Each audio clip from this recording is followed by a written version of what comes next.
kapangyarihang bilis. Pero nabawi ko rin sa babaeng lawin. Hindi lang ang kapangyarihang bilis. Nakopya kong lahat ng kapangyarihan ng bato. Kaya kung anong meron ka, meron din ako.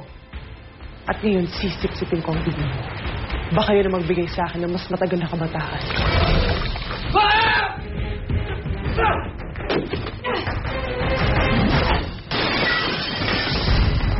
Ay, talagang yaka. Bakla ka rin pala.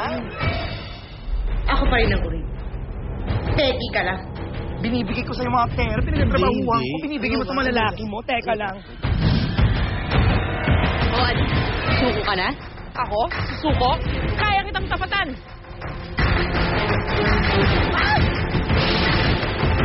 Suko ka na! Hala, ginawang bala yung bakla. Tumahimik na, Bora! Wait lang, kilala mo ako? Talent ka ba sa shooting? Tsaka ano yung costume mo? Alam ko yan?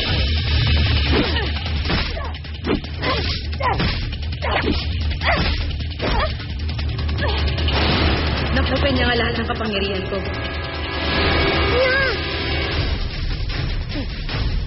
Ano mo dito? Ha? Nakita ko si Dan at saka si Babae Linta nag-aaway.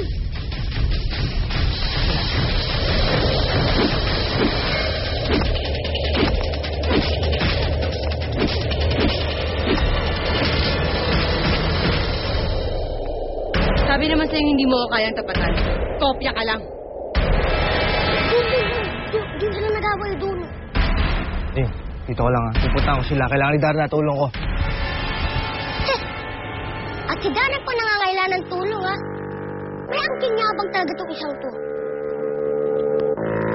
Nasaan na ba yun?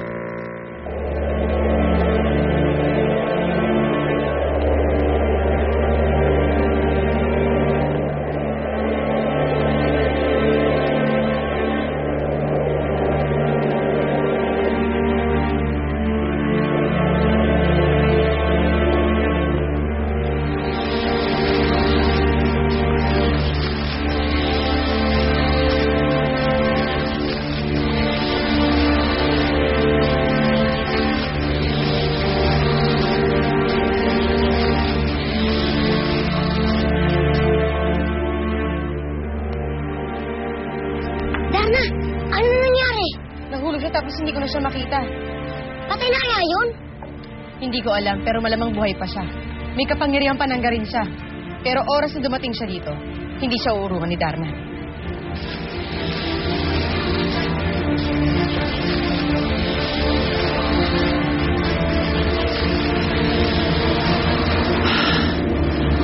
Salamat mga kapon kong Linta. Hanggang ngayon, hindi niyo ako pinababayaan. Sige. Sip-sipin niyo ang dugo ko para magkaroon din kayo ng kapangyarihan.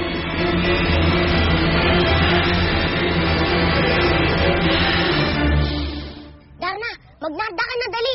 Hinahanap ka na ni Pancho. Narda!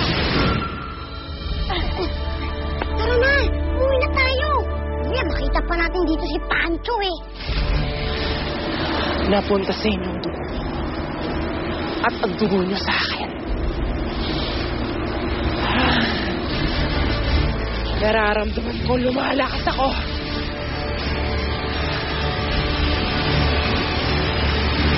Sige mga kapun ko. Susugod tayo sa mga tao. Magpapakapusok tayo sa mga dugo nila.